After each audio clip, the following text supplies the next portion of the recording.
Hello, everybody. So this is going to be one part of two videos where I talk about first the shifting t distribution, so the distribution of sample means in a t distribution, and a second video where I talk about what that shifting distribution then does to our critical values.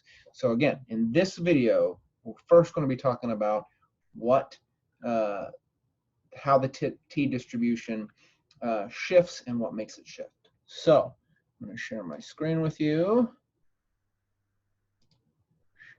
Okay, all right. So first, let's talk about the normal distribution. We know that certain scores occur at a certain frequency depending upon how far they are from a normal distribution, from the mean of a normal distribution. And so if we know we have a normal distribution, then we can identify how likely a particular score in that distribution is to occur. All right, so we know that a score that is 2 standard deviations away from the mean in a normal distribution is a pretty rare event. Okay, specifically, we know that a score that is 1.96 standard deviations from the mean is only going to occur about 5% of the time. So we know that in a normal distribution, we can identify how frequently certain scores are to occur.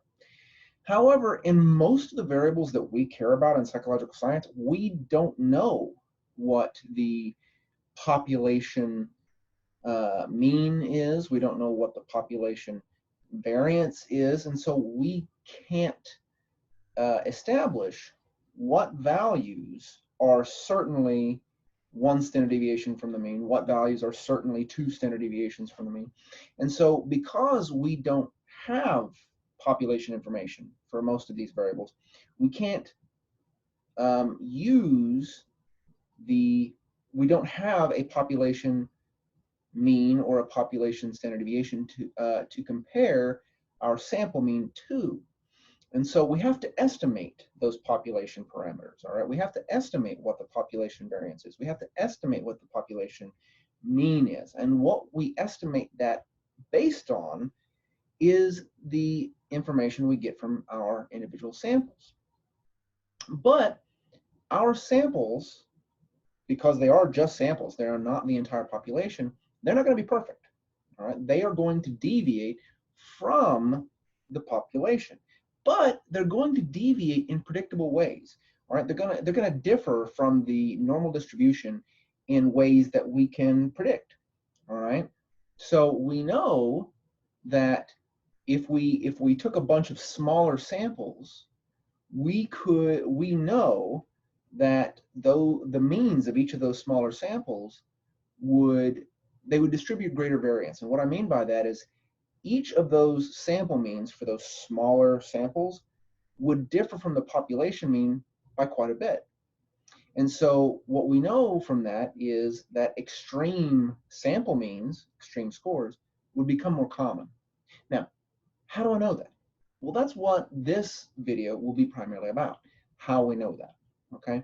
So we're going to start with two things we know from probability theory, all right? We know of the central limit theorem. The central limit theorem says that as a sample size gets bigger, specifically as it approaches infinity, meaning as our sample size just keeps getting bigger and bigger and bigger, it will eventually approach normality.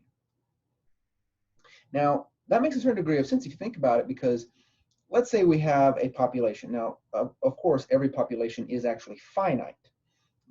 So as our sample continues to get bigger, eventually it's going to get so big that it is the population. We're eventually going to collect so many participants that we have collected everybody in the population. All right, that's what that means when it says that as the sample size approaches infinity, it will approach normality, because eventually the sample will be equivalent to the population. Okay, and again, we assume that a population has a normal distribution. We also know that if we look at sample sizes before, we look at sample sizes that are of a size that are not equal to our population, so sample size that are smaller than our population. We know, according to the law of large numbers, that bigger sample sizes will have means that deviate less from the population mean, from the actual mean of everybody. And we know that smaller sample sizes will have means that deviate more from the population mean. Okay, and so let's see that in action. So I've generated a example here, and what I've done, I don't know if this is in the way, but it may not be in the recording, but anyway, so what I've done here is I've created a set of 32 scores, and that we're gonna imagine that that's our population. Okay, we're gonna imagine that there are only 32 people in the world, all right, and we measured all of their self-esteem.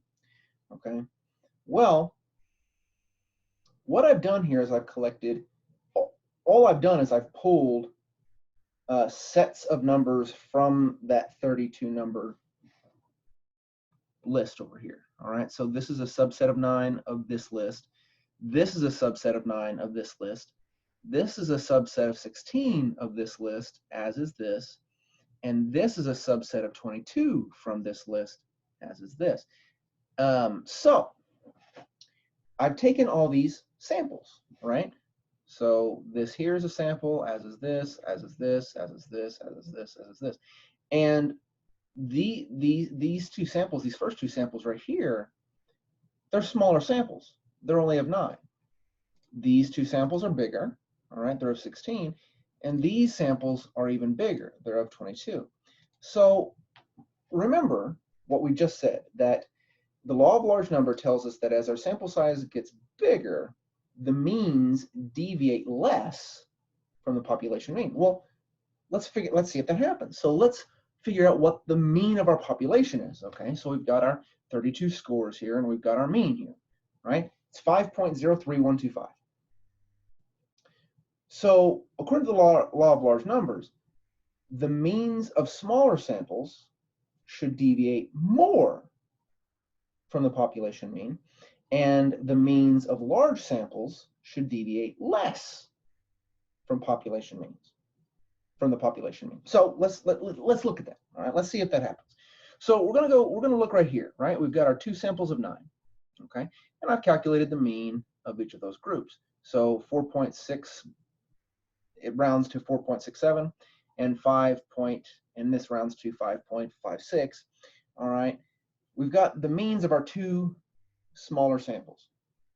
I also calculated the average amount that these 2 small samples deviate from our population mean of 5.03125.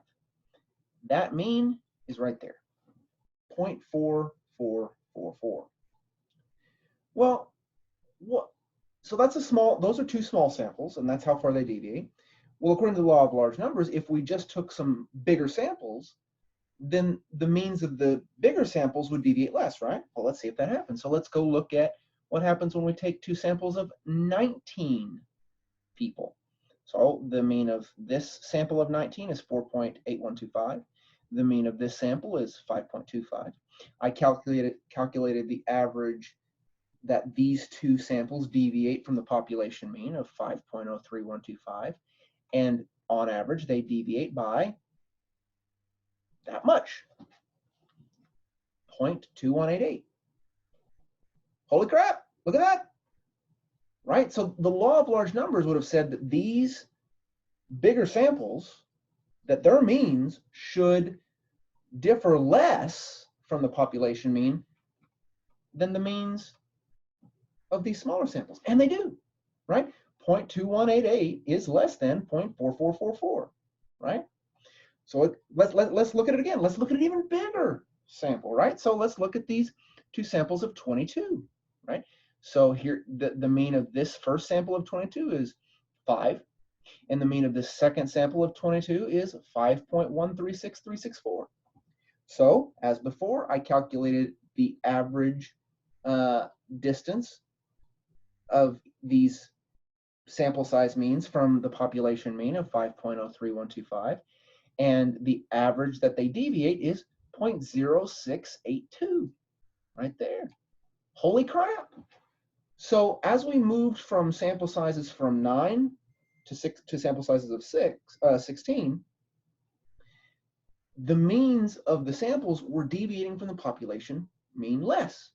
And as we moved from samples of 16 to samples of 22, they deviated from the population mean even less.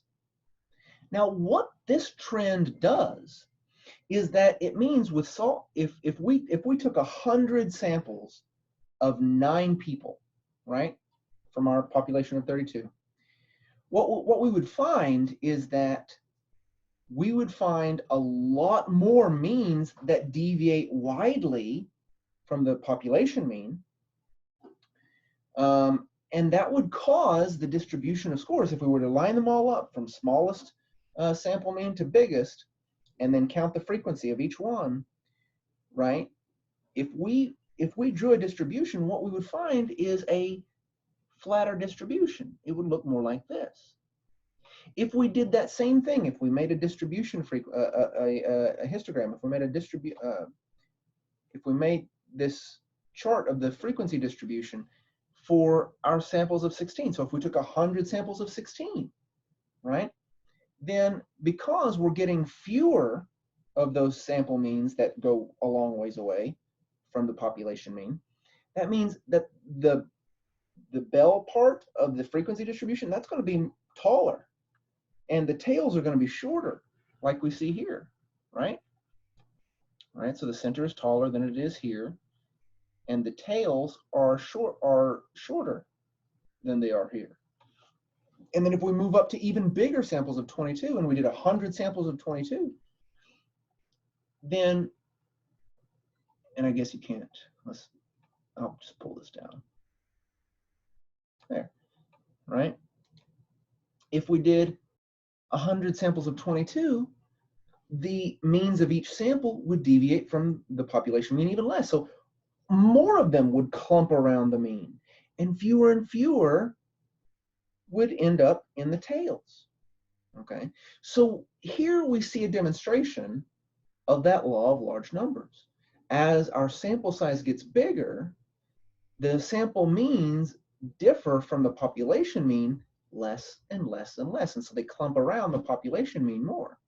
And then the extreme sample means, meaning the sample means that are further and further away from the population mean, they get more and more infrequent. They become more and more uncommon. All right. So our estimates of a normal distribution that we have to take from our sample, all right, they're going to be distorted, all right, but they're going to be more distorted in smaller samples, all right. When we have smaller samples, then the sample means that huddle right around the population mean, they're going to be less common, all right.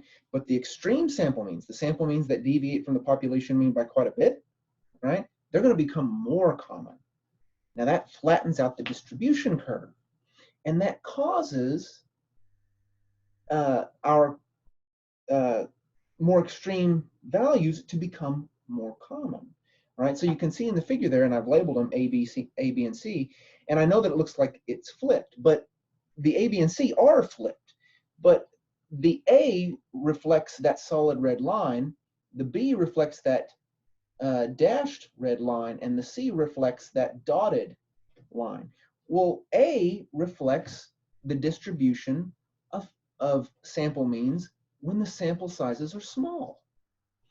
B reflects the distribution of sample means when the sample sizes are a little bit bigger.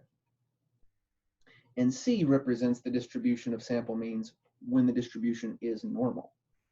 So you see, what I just mentioned is that when we have small samples, our estimate of the normal distribution from our samples is going to be more distorted. All right. So and it's distorted in the ways we've already mentioned. The sample means that cluster around the population mean are less frequent, meaning that the bell part of the curve is shorter. So you can see how the curve of line A is the top curve of line A is shorter. And it's going to make sample means that deviate from the population mean by quite a bit more common, meaning the tails become taller. And so you can see the tail of curve A, the tail is taller. All right, those extreme scores are more common. All right, now that's where we're going to stop for this video, but I will transition into the next video by saying what we've talked about here has consequences for the critical value that we need to meet in order to say that our groups are significantly different, or that our group is significantly different from a population. And so what we've talked about in this video has consequences for our critical values shifting. Okay, so that's it for this video, guys. As always, if you have any questions, let me know. If not, have a great week. I encourage you to take a look at the next video, and I'll see you later. Take it easy, everybody.